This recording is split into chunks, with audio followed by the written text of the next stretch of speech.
My name slips away, like sand through fingers I no longer have, or light through eyes that stopped existing long ago.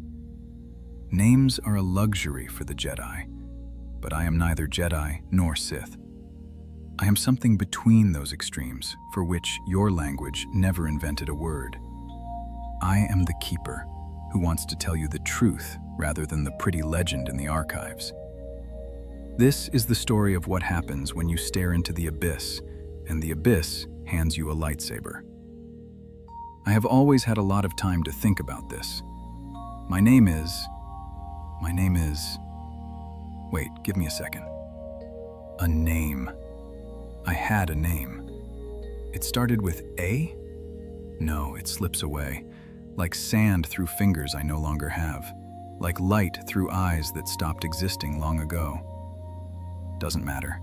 Names are a luxury for the Jedi, and I am not quite a Jedi and not quite a Sith. I am something in between, something your language never invented a word for.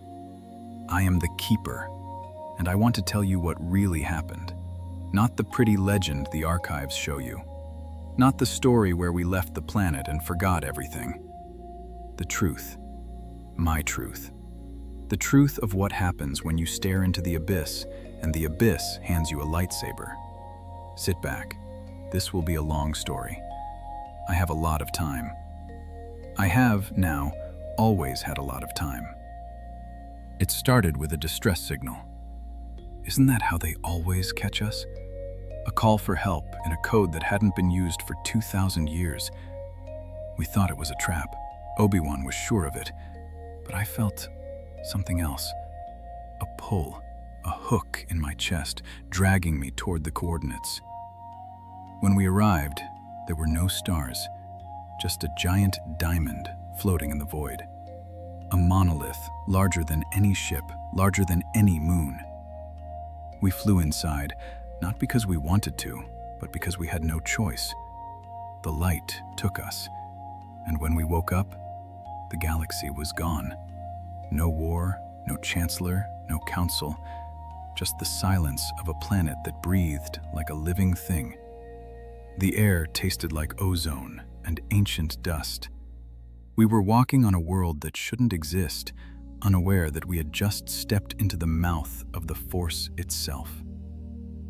The events began with a distress signal in a code I'ved for 2,000 years, which is how they always catch us.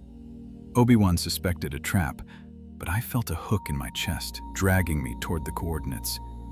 We arrived to find no stars, only a giant diamond monolith floating in the void. We flew inside because the light took us, and we woke up to a galaxy gone silent. The planet breathed like a living thing, and the air tasted of ozone and ancient dust. We walked on a world that should not exist, and stepped into the mouth of the Force itself.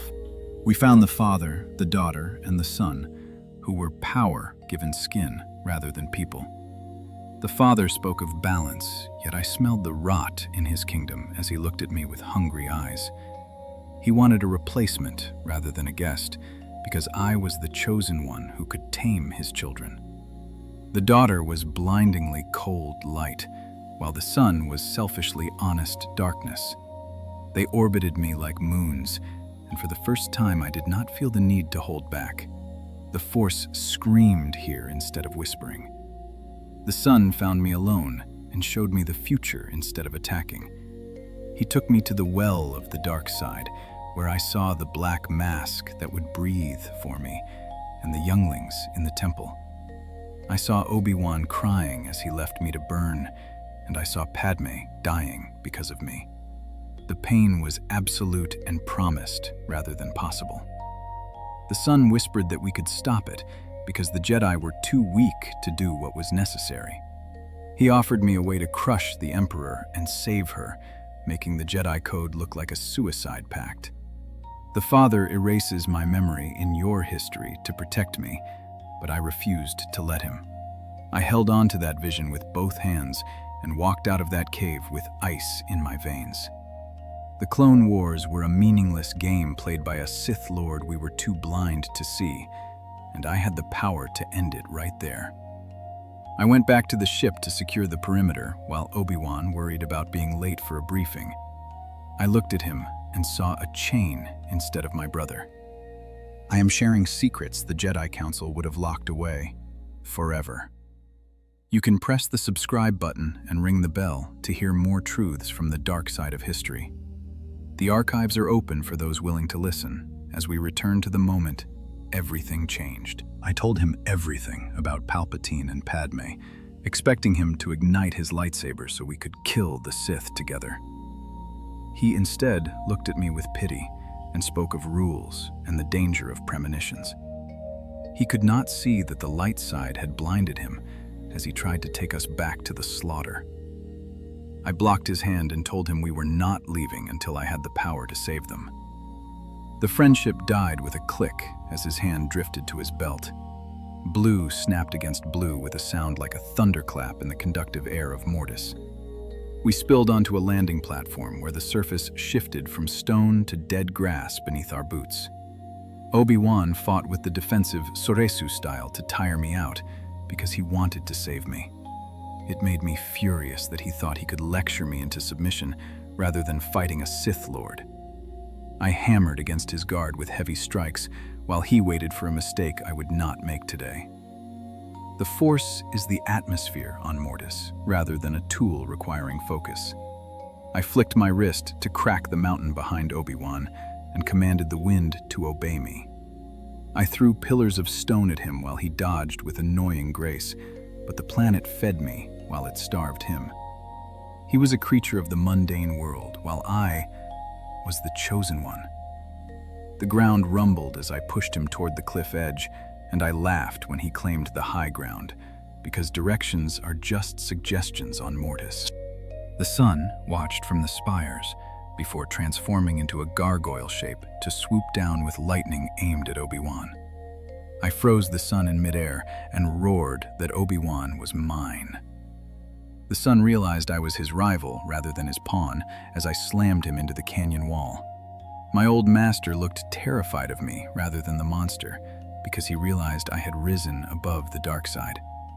I pleaded one last time for him to join me so we could lock Palpatine away, but he just shook his head. Ahsoka ran onto the platform with her dual blades ignited to stop us, unlike in your timeline where she dies and returns. The daughter tried to protect her from the chaos, while Obi-Wan looked distracted for a split second. I disarmed him immediately and lifted him off his feet with the Force. I told Ahsoka I was doing this so she would not have to die in a pointless war. I gently pushed her behind a wall of crystal, because this was ending between brothers. Obi-Wan dangled in the air, with his lightsaber lying uselessly on the stone. I brought him close enough to see my yellow eyes reflected in his pupils and told him he failed because he loved the code more than me. I stripped him of the Force using the techniques the sun showed me instead of killing him. He slumped as a normal man, and I left him on the plateau to live and watch the peace I would bring. The father waited in his monastery with a resigned look because he knew his time was done. He handed me the dagger of Mortis and said I had chosen an unintended path.